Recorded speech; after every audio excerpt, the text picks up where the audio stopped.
शावहै।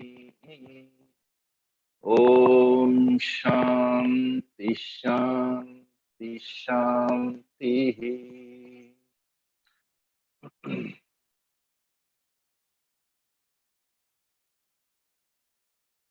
उद्भवक्षोभनो देवश्रीगर्भः परमेश्वरः करणं कारणं कर्ता विकर्ता गहनो गुहः व्यवसायो व्यवस्थानः संस्थानस्थानदो ध्रुवः परर्धि परमस्पष्टस्तुष्टपुष्टः शुभेक्षणः।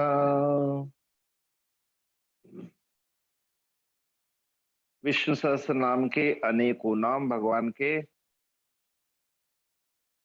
और उस नामों को प्रसंगवशात उत्पत्ति के अर्थ में, रूढ़ी अर्थ में कई प्रकार को हम जानते हैं। और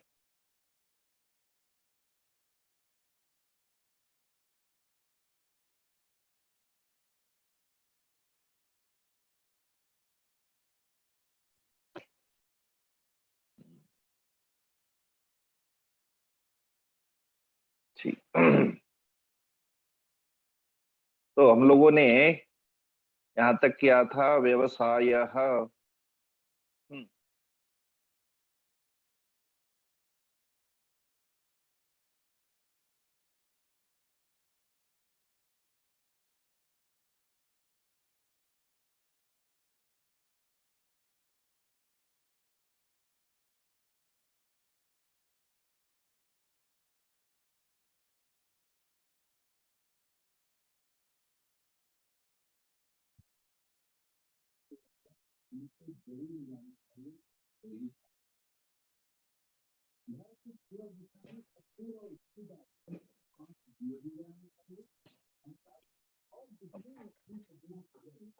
ठीक है,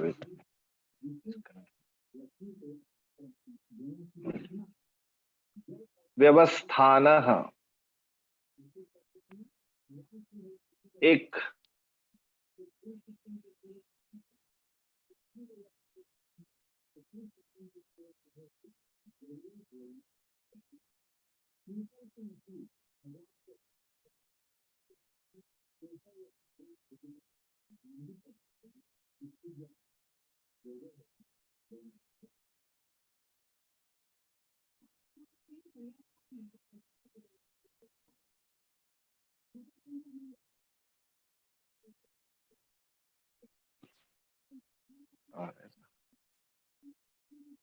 जितने सारे वर्ण हैं, ब्राह्मण क्षत्रिय वैश्य शूद्र आदि, उनकी व्यवस्था जिन्होंने बना के रखी है। जितने आश्रम है, ब्रह्मचारी गृहस्थ वानप्रस्थ संन्यास आदि, उनकी भी व्यवस्था उनके अंदर है।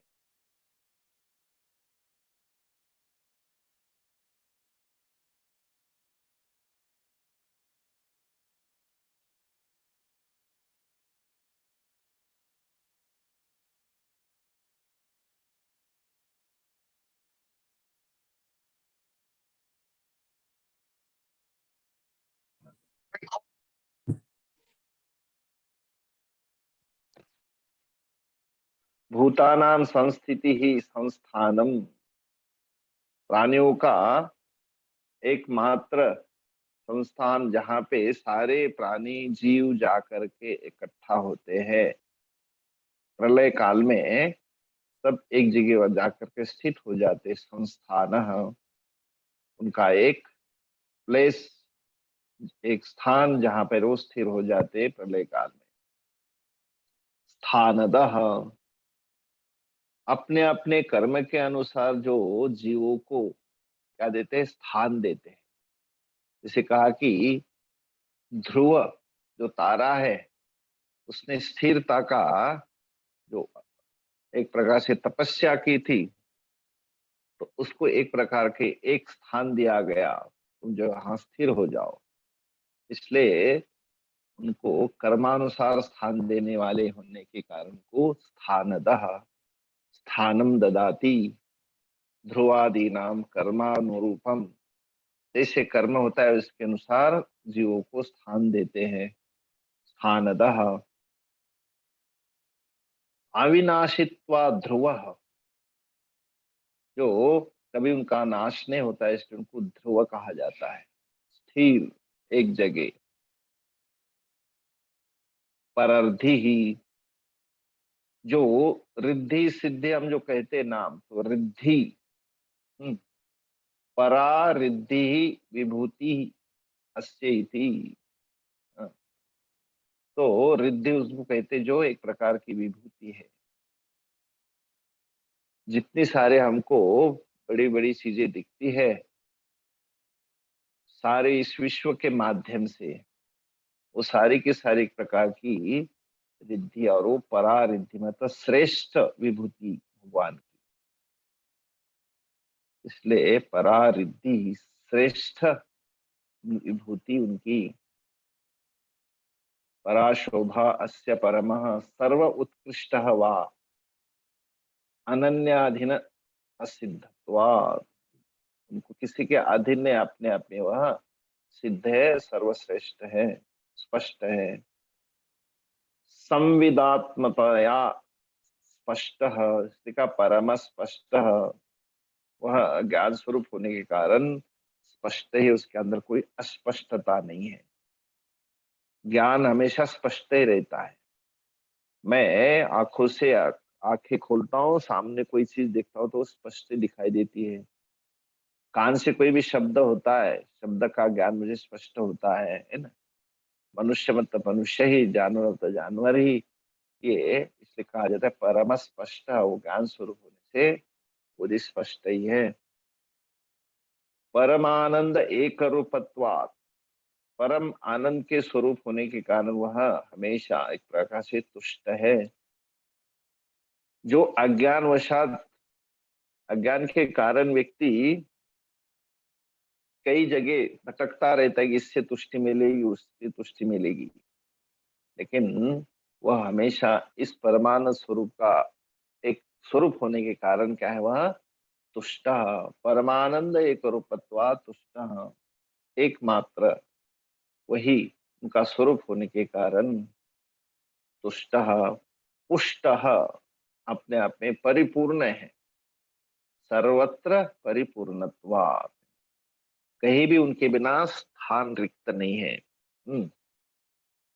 अपने आप में, जैसे कंकन में कहीं कहेंगे कहाँ सोना कहाँ नहीं है, तो एक कंकन जो है फुल ऑफ गोल्ड। तो आइसक्रीम में कहाँ चीनी नहीं है, यानी सब जगह मिठास है, तो वह अपने आप में पुष्ट है, तुष्ट है। फिर तुष्ट पुष्ट शुभे क्षण, तो सुंदर शुभ, ईक्षणम का अर्थ दर्शनम, शुभ मतलब जो, जिसको कहेंगे उनका जो दर्शन है वो शुभ माना जाता है। ईशनम दर्शनम यस्य शुभम शुभकरम, उनका दर्शन मात्र ही अपने आप में हमारा शुभ करता है। मुमुक्षु नाम, क्यों शुभदम कहते उसको, उनका दर्शन होने मात्र से मुमुक्षु को क्या मिलता है, मोक्षदम, मोक्षों को मोक्ष देने वाले हैं। जो भौतिक चीज चाहते उनको वो भी मिल जाता है। इसलिए भोगार्थी नाम भोगदम, जो जो जैसी चीज चाहे उनको देने के लिए वो समर्थ है और उनको देते भी हैं। जो जिसको चाहिए वो उनको देते जाते हैं। सर्व संदेह विच्छेद कारणम पापिनाम पावनम, मुमुक्षु को मोक्ष देने वाले हैं, भोगार्थी को भोग देने वाले हैं, और सारे संदेह को मिटा करके, उनका विच्छेद करके, उनके अंदर के जो है सारे संदेह को मिटाने वाले, और जो अपने आप में अमंगल दोषी पवित्र अपवित्र मानते हैं उनके पापियों के पाप दूर करने वाले, पापी नाम पावनम, हम्म, समस्त संदेह विच्छेद कारणम, तो फिर अंततः गत्वा सभी को फिर अज्ञान को मिटा करके ज्ञान देने वाले, इसलिए सबका शुभ करते, इसलिए शुभे क्षणम सर्वकर्मणाम क्षपनम अविद्यायाः निवर्तकम। सारे कर्मों को नाश करते हैं, अविद्या को दूर करते हैं, और सबको जो है क्या कहते हैं, उनके अंदर की हृदय की जो ग्रंथि है उसको मिटा देते हैं और सबका शुभ करते हैं। इसलिए उनको कहा गया शुभे क्षणम, उनका दर्शन ही शुभ है। और इसलिए मुंडकोपनिषद में कहा है विद्यते हृदय ग्रंथि ही छिद्यन्ते सर्व संशयाः क्षीयन्ते चास्य कर्माणि तस्मिन् दृष्टे परावरे। उसका दर्शन होने पर ये सब कुछ जो है संभव हो सकता है। आगे, रामो विरामो विरतो मार्गो नेयो नयो नयः। रामो विरामो विरतो मार्गो नेयो नयो नयः। वीरशक्तिमतां श्रेष्ठो धर्मविदुत्तमः। वीरशक्तिमतां श्रेष्ठो धर्मविदुत्तमः। रामः विरामः विरतः मार्गः नेयः नयः अनयः। वीरः शक्तिमतां श्रेष्ठः धर्मः धर्मवित् उत्तमः। रामः, इसलिए हमेशा मैंने कहा था कि एक रूढ़ि अर्थ होगा और एक आपका उत्पत्ति अर्थ होगा। तो रूढ़ि अर्थ सभी को पता है कि भगवान किनके पुत्र थे, किनके पति थे। तो इसलिए एक रूढ़ि अर्थ है कि ये सीता के पति, दशरथ के पुत्र, अयोध्या के राजा, ये रूढ़ि अर्थ है।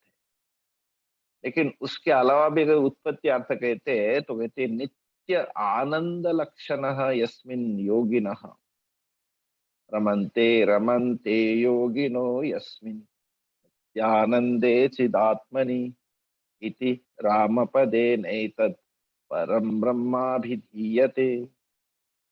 तो कहा जाता है कि यस्मिन् योगिनः रमन्ते, जिसके अंदर, जिस नित्य आनंद स्वरूप चिदात्मा में योगी जन क्या करते हैं, रमन करते हैं।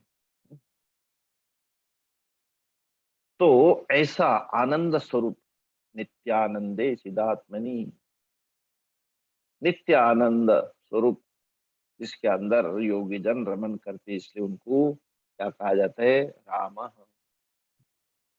रमन्ति हृदये सर्वेषाम अथवा रमन्ति रमन्ते योगिनः यस्मिन्, सारे योगी जिन आनंद में हमेशा मग्न रहते हैं और वह पर ब्रह्म राम इस पद से कहा जाता है। इति पद्म पुराणे स्वेच्छया रमणीयम वपुः, वपुः वहन वाव दाशरथी। अपनी इच्छा से अलग अलग शरीर धारण करते उसको भी कहा जाता है दाशरथी राम। विराम, विराम एक प्रकार का जहाँ पे अवसान कहा जाता है। एक पाणिनि में सूत्र आता है विरामो वसानम, कि भाई अवसान किसको कहते हैं, विराम किसको कहते हैं। सकार को विसर्ग होता है जब आगे अवसान हो, अवसान संज्ञा हो। तो भाष्य इसमें पाणिनि के अंदर बड़ा सुंदर सुना था कि जहां उससे आगे कुछ नहीं है वहीं पर उसकी अंतिम सीमा होती। तो हमको उस समय बताया जाता था कि देखो ऋषिकेश में थे ना, वहां के वो पढ़ते थे, क्योंकि देखो ये रेल की पटरी नीचे से आती है ना, साउथ से मानो कहीं से आती है, हरिद्वार भी आती है और ऋषिकेश तक आती है। फिर ऋषिकेश के बाद में क्या है, Virama, there is no further, है ना। तो वही है। अभी तो मोदी जी ने कहा से कहा पर उनको आगे भी ले गए, लेकिन उस समय उनके लिए रेलवे के विराम था वो, है ना, उसके आगे कुछ नहीं। तो अवसान, तो कहते कि प्राणी नाम यस्मिन अवसान, सबका जो है अवसान है, जिनका विराम है, बस सब कुछ उसी में मर्ज हो जाते हैं। उसके आगे कि नदियां कहाँ चली जाती है, समुद्र में जाके स्थिर हो जाती है, नो फर्दर ट्रैवलिंग, है ना। इसी प्रकार सारे जीव कहाँ जाते हैं, उसी के अंदर एक हो जाते हैं। इसलिए विगतम, प्राणी नाम अस्मिन विरामः विरतः। सामान्य जीव विश्व के अंदर रत होता है, लेकिन वह परमेश्वर विश्व से जिनका कोई राग नहीं है, इसलिए विरतः, वो सबसे भिन्न है, उनका कोई भी रति नहीं विश्व के अंदर। मार्ग, चलने का मार्ग, जिन्हें जानकर मोक्षन अमर हो जाते हैं, हम्म, वही एक डेस्टिनी, कहाँ जाना है, कहाँ पहुंचना है, ये डेस्टिनी वही है। यम विदित्वा अमृतत्वाय कल्पन्ते योगिनः मुमुक्षवः स एव पंथाः, जिनको जानकर मोक्षजन अमर हो जाते हैं, उनका जहां जाने के बाद उनका एक प्रवास आवागमन पूर्ण होता है। और इसलिए श्रुति भी कहती है कि नान्य पंथा विद्यते यनाय, उसके लिए कोई और रास्ता नहीं है, मतलब वही एक है जहाँ जा करके वह रास्ता अपने आप में अपने स्वरूप में पहुंच जाता है। हम्म, फिर कहा जाता है कि एक तो है मार्ग, एक नेय, ले जाने वाला, नेय, नयति नेय, मार्गेण सम्यक ज्ञानेन जीवः परमात्मतया नियते। जो मार्ग तो हो गया, ठीक है, नेय, जिसके अंदर परमात्मा को ले जाया जाता है, इसलिए वह जीव नेय कहा जाता है। परमात्मतया आत्मतया नियते जीव, अपने आप को ईश्वर का स्वरूप मान करके अपने आप को जीव मानो ईश्वर का स्वरूप हो जाता है, इसलिए उसने जो है नेय अपने आप को मान लिया कि मैं नेय ले जाने वाला हूँ, ईश्वर को साथ ले जाने वाला हूँ, मैं ईश्वर का स्वरूप हूँ, इस प्रकार से उसको ज्ञान होता है। तो देखना, एक मार्ग होता है, एक जाने वाला होता है, एक ले जाने वाला, ये तीन चीजें बताया। मार्ग, नेय, और क्या है, नेय नय, नेता ले जाने वाला, जो ले जाया जाता है, हम्म, और जो जिसके ऊपर जाया जाता है। तो मार्ग तो होगा चलने के लिए, नेय होगा जिसको ले जाया जाता है, और जो ले जाता है उसको कहा जाता है नयः, नेता, नयति इति नयः, जो ले जाता है। तो इसे तीनों आ गए। इस प्रकार मार्ग, नेय, नयः, इन तीन स्वरूप से भगवान की कल्पना की जाती है कि वही ला ले जाता है, वही लाता है ना। इसलिए कहा था भोक्ता, भोग्य और भोजन, है ना, तीनों वही है। इसी प्रकार ज्ञाता ज्ञेय, गे है ना, ज्ञाता गे ज्ञान है ज्ञेय, इसी प्रकार भोक्ता भोज्य भोजन, इसी प्रकार मार्ग नेय नय। फिर अनय, हाँ, भगवान का कोई भी नेता नहीं है ना। अनया, whom doesn't any minister over, है ना, वो किसी के नीचे जो है काम करने वाले नहीं है, उनका कोई नेता नहीं है, इसलिए अनया न अस्य नेता विद्यते। तो भाष्यकार यहाँ याद दे रहे, देखो यहाँ तक हमने 400 शब्दों को देखा। इति नाम नाम चतुर्थम शतम विवृतम, यहाँ तक 400 श्लोक है। तो वेरी क्लियरली ध्यान में रखें। फिर शक्तिमताम श्रेष्ठ, शक्तिमतों में वह श्रेष्ठ है ना। सर्वशक्तिमान कौन है? वो सारा हमको पैदा करता है, वो कौन है? ब्रह्मा जी। तो जो वो उनसे भी श्रेष्ठ है। शक्तिमता विरिंची, विरिंचादि नाम अपनी शक्तिमत्वा, ब्रह्मादि जी से जो शक्तिमान कहे जाते उससे भी वो शक्तिमान है, श्रेष्ठ है। ठीक, तो सर्वमताम श्रेष्ठ, सर्वभूतानां धारणत्वा धर्म, समस्त भूतों को धारण करने वाला है, इसलिए धर्म, अनुरेश धर्म इति श्रुते है कि वह धर्म, सर्वभूतानां धारणत्वा, समस्त भूतों को धारण करते हैं, इसलिए धर्म। और धर्म से ही उनको आराधना की जाती है, इसलिए वो धर्म का ही स्वरूप है। धर्म विदुत्तम।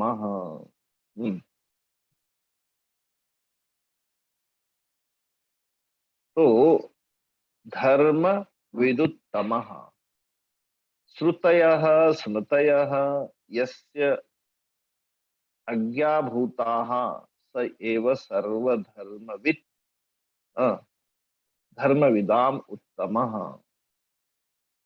तो जितनी श्रुति और स्मृतियां हैं, वेद, श्रुति मतलब वेद, स्मृतियां मतलब गीता आदि, जिनकी आज्ञा स्वरूप हो, वह सर्व धर्मवेत्ताओं में उत्तम माना जाता है। श्रुति बताती है आत्मा के बारे में, श्रुतियां बताती आत्मा के बारे में, स्मृति बताती आत्मा के बारे में, लेकिन जिसके बारे में बताया जाता है वो सबसे उत्तम है। इसलिए क्या, धर्म विदुत्तम, इनको धर्म का स्वरूप माना जाता है, श्रुति और स्मृति को। और जिसके माध्यम से जिसको समझाया जाता है वह उससे भी उत्तम है, धर्मविद उत्तम। आगे, वैकुंठ पुरुष प्राण प्राणद प्रणव पृथु, वैकुंठ पुरुष प्राण प्राणद प्रणव ऋतुः हिरण्यगर्भ शत्रुघ्नो व्याप्तो वायुरधोक्षजः, हिरण्यगर्भशत्रुघ्नो व्याप्तो वायुरधोक्षजः। विविधा वैकुंठा, अलग अलग गति और उनको अवरोधक, उसको वैकुंठा कहते हैं। उस वैकुंठा को करने वाले होने के कारण भगवान को वैकुंठ कहते हैं। जो जगत के पहले आरंभ में मानो बिखरे हुए भूतों को परस्पर मिला करके एक जगह कुंठित करते, मतलब एक जगह स्थिर करते हैं, उनको यहाँ पे बिखरे हुए थे और भूतों को परस्पर मिला करके गति को रोक दिया करते हैं, इसलिए को वैकुंठ कहा जाता है। विविधाः कुंठाः, कुंठात गते है, अलग अलग जिनकी गतियां हैं। और प्रतिहति ही वैकुंठ, उनको रोक देते हैं गतियों को। विकुंठाया, करता, कुंठित करने का, उनको स्थिर करने का एक मुख्य जो है कारण, वह भगवान खुद है। उस विकुंठका के करने वाले को होने के कारण भगवान को वैकुंठ कहते हैं। तो विविधाहा कुंठा, कुंठा का अर्थ गति, अलग अलग गति को, उनको एक जगह स्थिर करने वाले, उसको वैकुंठ कहा जाता है। इसलिए एक पर शांति पर्व में भी आता है श्लोक, माया संश्लेषिता भूमि अद्भिव्यापोच वायुना, वायुश्च तेजसा सार्धम वैकुंठत्वं ततो मम। कहते हैं कि मैंने रोक करके सभी को एक दूसरे के साथ जोड़ के रखा है।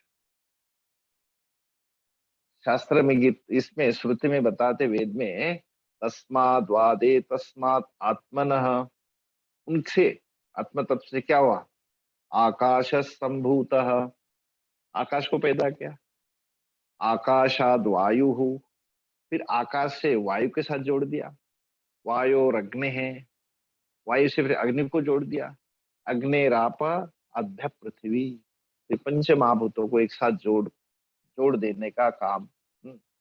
इसलिए मया संश्लेषया भूमि अद्भि व्योम वायु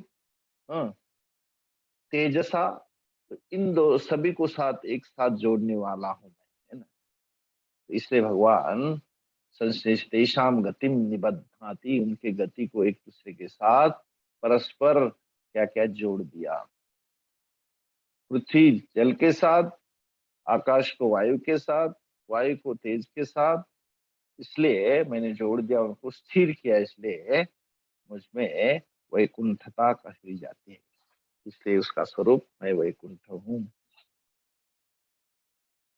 और सबका कारण होने के कारण मैं उसको वैकुंठ कहा कहलाता हूँ। सयस्मात् परो, सयत् पुरोस्मात् सर्वस्मात् सर्वात् सर्वान आपन, औषध तस्मात् पुरुषः, फिर आगे शब्द आता है पुरुषः सह अयम पुरुषः। इसके हमेशा वेदांत में बताया गया है, पुरुष उसको कहते हैं, एक तो ये जो नगरी है पूरी, इसको पूरी कहते हैं शरीर को। क्यों? पुरी के कुछ द्वार होते हैं इसको जाने का, कहते इस पुरी के नवद्वार है, नवद्वारे पुरे देही। तो ऐसी नवद्वार वाली पुरी है, और उसके अंदर जो उस शरीर को पूरा करता है, वो नहीं तो फिर गया राम नाम सत्य, वो है अंदर, इसलिए परिपूर्ण है, इसलिए पुरुष कहते हैं पुरो, है ना, जो उसको पूर्ण करता है शरीर को, उसके बिना अधूरा रहता है शरीर। और दूसरा अर्थ ये बताते हैं कि पूर्णात पुरुष और पुरोषयति पुरुष, अपने आप में परिपूर्ण है, उसको किसी के द्वारा कोई आश्रय लेना नहीं पड़ता कि वो पूर्ण के लिए किसी का मैं आश्रय लूं, खुद पूर्ण है और शरीर पूरी में रहता है, इसलिए वह पुरुष कहा जाता है। इसलिए उनको पुरुष, सब पुरों में, पुरियों में शयन करने वाला, प्राण, प्राणिति क्षेत्र रूप, क्षेत्रज्ञ रूपेण प्राणात्मना चेष्टन, शरीर को क्षेत्र कहते हैं और शरीर में रहने वाले को क्षेत्रज्ञ कहते हैं। तो उसके अंदर जीवित रहते हैं, इसके कारण उसी प्राण के कारण, इसलिए उसको कहा गया है कि प्राण चेष्टाम करोति श्वसन स्वरूपी, इसलिए उसको प्राण, फिर प्राणदः खंडयति प्राणिनाम प्राणान प्रयादिषु अपि, क्या करते हैं कि एक तो प्राण देने वाले हैं, प्रलय आदि समय में प्राणियों के प्राणों का भी खंडन करते, इसलिए प्राणदः, प्राण देते भी हैं और उनके प्राण को समाप्त भी करते हैं। प्रलय आदि में जब प्रलय होता है तो उस समय खंडयति प्राणी नाम प्राणान, जो प्राण श्वास चलता है उसको वह खंडित करते हैं, इसलिए भी उनको प्राणदः ऐसा। फिर प्रणवः, जो ओंकार स्वरूप, उसको प्रणव कहा जाता है। प्रणवः प्रणौति इति प्रणवः, जो उनकी स्तुति की जाती है अथवा जिसको प्रणाम किया जाता है उसको प्रणव कहा जाता है। प्रणवः जो ओंकार स्वरूप है। प्रणमंती इह वै वेदाः तस्मात् प्रणव उच्यते, उन्हें वेद आदि जो है प्रणाम करते हैं, वेद आदि उसको प्रणाम करते, इसलिए प्रणवः। फिर हिरण्यगर्भः, हिरण्यगर्भ संभूति कारणम हिरण्यमय मंडलम यद वीर्य संभूतम। ब्रह्मा जी के हिरण्यगर्भ ब्रह्मा जी को कहा जाता है। तो वह हिरण्यगर्भ इसके लिए उत्पत्ति का कारण। हम्म, तो हिरणमय मतलब अंड, जिनके अंड से जिनके वीर्य से उत्पन्न हुआ है। हम्म, तो भगवान उनसे गर्भ है और इसलिए हिरण्यगर्भ कहा जाता है। तो सारी पृथ्वी, सारा जो संसार है वही हिरण्यगर्भ, मतलब ये एक प्रकार से उत्पत्ति होती किससे, इन ब्रह्मा जी से। तो वो कारण बन जाता है हिरणमय अंड, इसलिए वह सारे प्रकृति का, वह उत्पत्ति का कारण माना जाता है। हिरण्यगर्भ त्रिदश शत्रुन हंतीति शत्रुघ्न, देवताओं के शत्रु को मारते हैं, देवताओं की रक्षा करते हैं ना, इसलिए उनको कहा जाता है शत्रुघ्न, शत्रुन हंती। इसलिए देवता जब भी तकलीफ में आते हैं तो भगवान से प्रार्थना करते हैं और उनके अपने जो है सुरक्षा को अ, आगे करने के लिए बताते हैं। व्याप्त, और वह कहाँ नहीं है, हर जगह व्याप्त है। इस रूप से कारणत्वेन सर्व कार्यानाम व्यापक व्यापना। अब इस टेबल को कहेंगे लकड़ी कहाँ है भाई इसमें, अरे लकड़ी के बिना तो है ही नहीं, मतलब व्याप्त है, लकड़ी सब जगह व्याप्त। कपड़ा देखेंगे भाई इसके अंदर सूत कहाँ है, भाई सूत के बिना कुछ है ही नहीं। तो भगवान कहाँ है, तो भगवान सब जगह ही है, व्याप्त है, इसलिए कहा जाता है व्याप्त। हम्म, और दूसरा अर्थ बताते हैं कि वाति अर्थात गंध रूप से वायु के साथ जो क्या होता है, सब जगह फैलता है। पुण्य गंध पृथ्व्याम च, पृथ्वी के अंदर पुण्य रूप से मतलब गंध के रूप से भी रहते हैं। अधः न क्षीयते जातु तस्मात् अधिक अधोक्षज, कभी नीचे वह नीचे नहीं गिरते, क्षीण नहीं होते, इसलिए अधोक्षज कहा गया। अधोक्षज, कभी भी उनका ह्रास नष्ट नहीं होते। तो इंद्रियों के अधोभूत होने पर, अर्थात उन्हें भीतर की प्रवृत्ति करने पर भगवान का ज्ञान होता है, इसलिए अधोक्षज ये भी अर्थ है इसका, है ना। एक तो नीचे नहीं गिरते इसलिए, और अधोक्षज कहा जाता है कि इंद्रियों के अधोभूत, अधो मतलब नीचे,